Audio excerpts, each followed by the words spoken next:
Tere! Kas sooviksite olla kõrvaltoas samal ajal kui tolmuimejaga tuba koristan või natuke hüppan? Või teen blenderiga apelsinimahla? Või televiisor valjult kõlab? Ja kui need tegevused samal ajal toimuvad, kuulame, kuidas see kõik koos kõlab.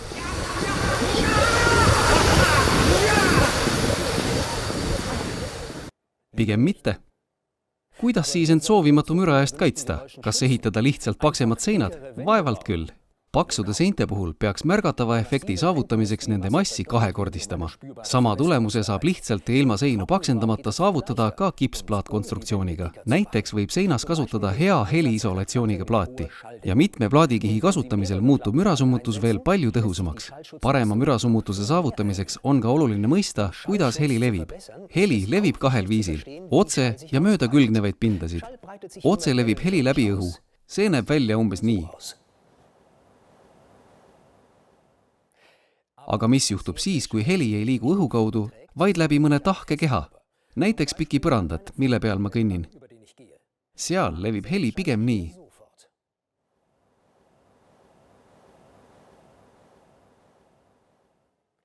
Kujutage ette, et teie all korteris elab suur muusikasõber. Kui ta mängib teile all valju muusikat, mis paneb lae võnkuma, siis on teil hea meel, kui ruumide vahel on summutav kiht, mis sellest ainult väikese osa läbi laseb. Lülitan siin korraks muusika sisse ja te näete, kuidas tavaline ühekihiline lagi sellele reageerib. See suunab heli ülespoole edasi.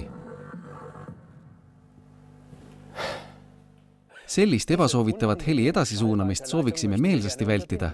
Selle saavutamiseks toimin nii. Kasutan ehituse ajaloo kõige kiiremat heliisolatsiooni tekitamise meetodit ja paigaldan riplae.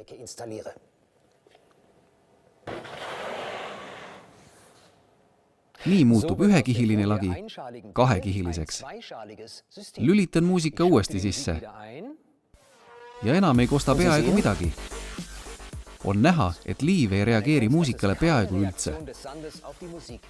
Siin näeme kahekihilise konstruktsiooni elemendi ehitust. Minu käsi kujutab ühte plaadikihti ehk esimest massi. Vedru ülesannet täidavad siin profiilid ja kipsplaat on teine plaadikiht ehk teine mass.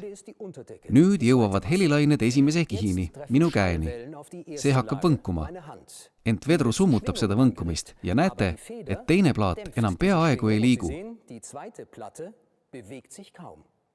Seega tagab kahe massi vahelise vedru põhimõte, et suurem osa helist teise massini ei jõua. Sama hea heliisolatsioon tekib kahekihilises süsteemis. Nagu näete, ei ole tõhusaks müra vaigistamiseks tegelikult suurt massi vaja. Küll aga on oluline järgida tarindite ehitamisel kahe massi ja vedru põhimõtet. Näiteks kipsplaatseinad on sellised kahekihilised konstruktsiooni-elemendid. Plaadid toimivad massina ning nende vahelised profiilid ja mineraalvill vedruna. Kuna elemendi mõlemad kihid ehk plaadid on tänu vedrule akustiliselt teineteisest lahutatud, sobivad sellised seinad suurepäraselt heli isoleerimiseks. Kas näete, kuidas laine liigub?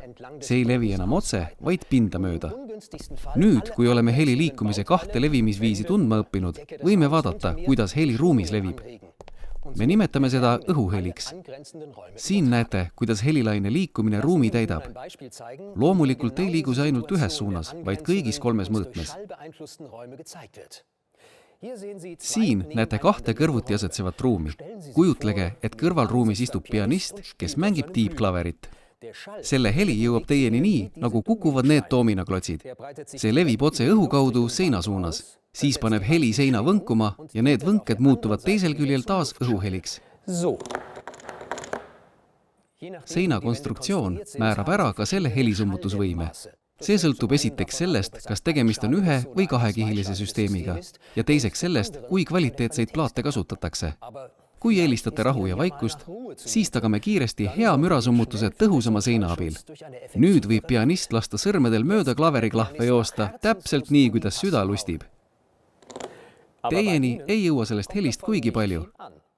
Nii ongi hea, kuid heli ei levi üksnes otse, vaid võib minna ka ringi.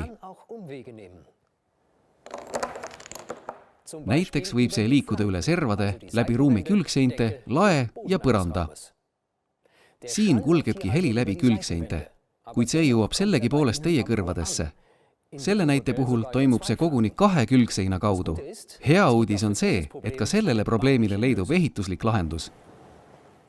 Mida ma nüüd tegin? Ma ehitasin seina vuugi. See tõkestab heli levikut ka külgseinas. Kipsplaatseintes on heliisolatsiooni tekitamiseks mitmeid võimalusi ja see, milline lahendus on kõige tõhusam, sõltub konkreetsest ruumist ja hoonest, ent põhimõtted jäävad alati samaks.